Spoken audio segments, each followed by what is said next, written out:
Lexus is sending an LC 500 sports coupe to drive. I wonder if it's the V8 or the hybrid.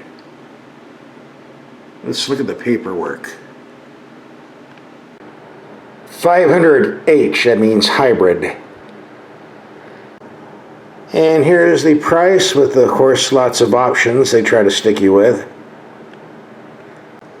Like so.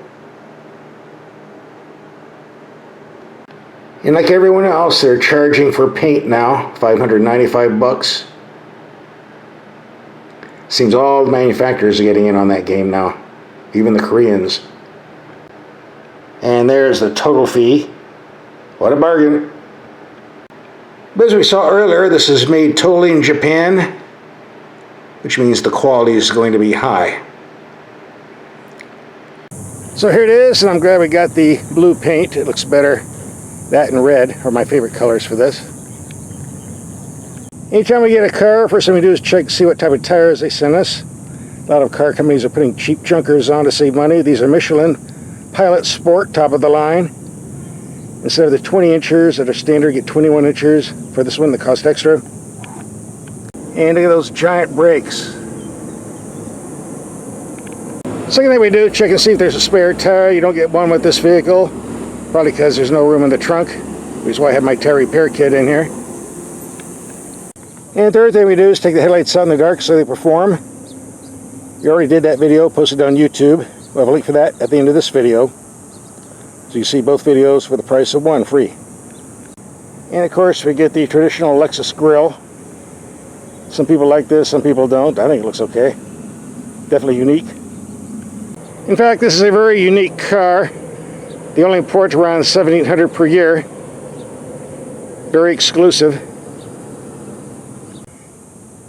There are two versions of this. One with the 5.0 liter V8 putting out 471 horsepower, averaging 19 mpg overall. 0 to 60 time around 4.5 to 4.8 seconds, depending on the weather. Hooked to a 10-speed automatic.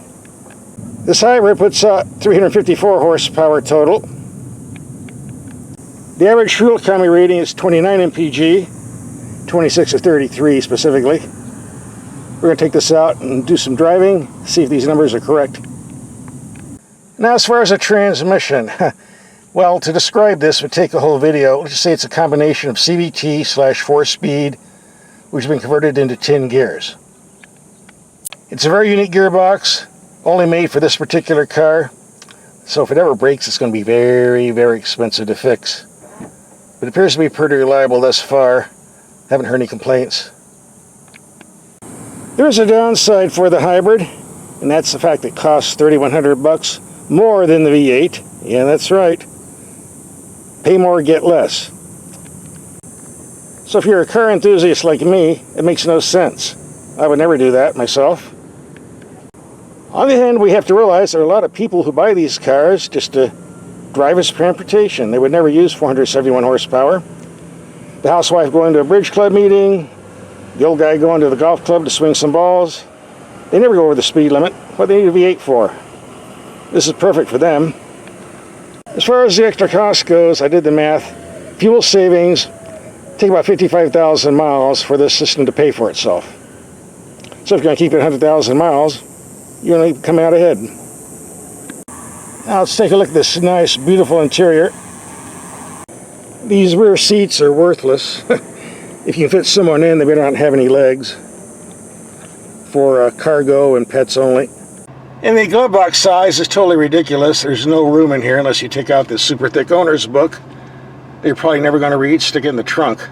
That's what I would do. Otherwise, you're not going to fit anything else in here, except maybe some toothpicks. Here's the climate control system. Very simple to use. And after years of complaining, they finally did away with that stupid, dumbass touchpad control for the infotainment system. They used to be here. Thank you for getting rid of that. It was horrible, horrible. Couldn't stand it. Now you use your finger to touch on the screen to get what you want. Unless you want the radio, here's the volume, changing the stations, tuning. Here's your drive mode button, Eco, Normal, Sport, Sport Plus. Every time you change knob, the gauge cluster changes. Here's Eco, Sport Plus, Comfort, Normal. You get the idea. Looks cool at night, as we will see in the night video when you watch it. You have paddle shifters on the steering wheel where they belong. Means they can be reached regardless of your driving position. Taking corners, going straight. Unlike the Italians that put them on the steering column, which is totally stupid. You can't use them in corners when they're at position. This is the proper way to do it, on the steering wheel. Which is why about 95% of car makers do it. Yeah, I know the Italians like Ferrari and Alfa Romeo put them on the steering column, but they got it wrong. What can I tell you? By the way, I've already done some fuel economy driving on this on the highway. 120 miles, doing 75 to 80, did I say 80 miles per hour? I don't speed. Freeway driving, I got 27.5 mpg. Not as much as advertised, but there was kind of windy outside. Then I came and did some city driving. Took it to the mountains, did a little racing. Dropped it down to 23 mpg. Which is still better than the V8. We're going to reset this tonight, take another highway trip when it's not as windy, and see if we can bump up the numbers a little bit. There's one little problem you might have with this car if you're doing a lot of parking in shopping centers. Let me demonstrate. It has to do with this door, this long-ass door, not a short one. And if you're parked next to another car, you might have a little problem getting out. There's not enough room to get out here. Let's see how close it is to this guy's door. You just barely squeeze in there, like so. So when you're parking, you might want to go to the end of the line, something like this, where you have lots of room to open the door. Save you a lot of headaches. Or you can find out the hard way. The ride quality of the LC500 with the 20-inch wheels and tires is reasonably smooth. We go up to these 21 inchers. You get a bit of harshness. It's just the price you pay for having fancy wheels. Nothing that's not manageable though. Well, this vehicle isn't as quick as the V8, obviously. It does have some zip. I believe I already mentioned the 0 to 60 time of 5.5 seconds. I'm climbing steep mountain grades right now, and this hybrid system has excellent torque under the hood. Lots of grunt. Very good throttle response. No problem getting the power you need. Right now we're in normal mode. Let's put it in Sport or Sport Plus, liven things up a bit. There you go. We've got that nice Sport Plus dial on the gauge cluster. Lights up pretty good. You won't miss that. I think it makes the exhaust sound a bit louder too. Although it sounds like it's piped in through the speakers instead of the tailpipe. In any case, the cornering characteristics are excellent, as you would expect in a high-end car. Sticks to the road like it should. It's a road like this that paddle shifters come in handy. You can choose gears manually. That's why it's handy to have the paddle shifters on the steering wheel where they can be reached in these corners. With the steering column mounted, you can't reach them in corners like this, making them useless. So, thank you, Lexus, for putting the paddle shifters on the steering wheel where they belong. The brakes on this car are absolutely perfect. Very strong. Pedal response is excellent. No fade. Perfect for me.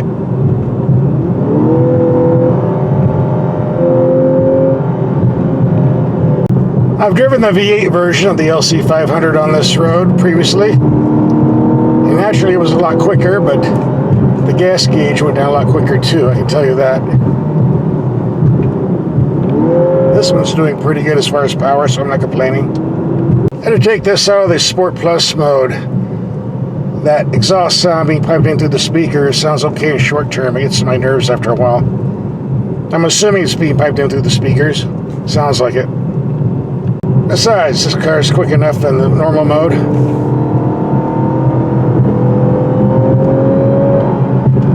Always an idiot in every road. Been riding his brakes for 7 miles. Let's roast him up. He'll get a good video of him going off the edge. Get 1 million views. This is one sweet ride.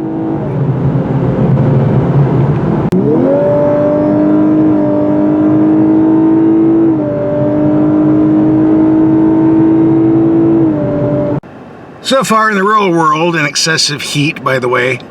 This is summertime. 115 degrees in the daytime.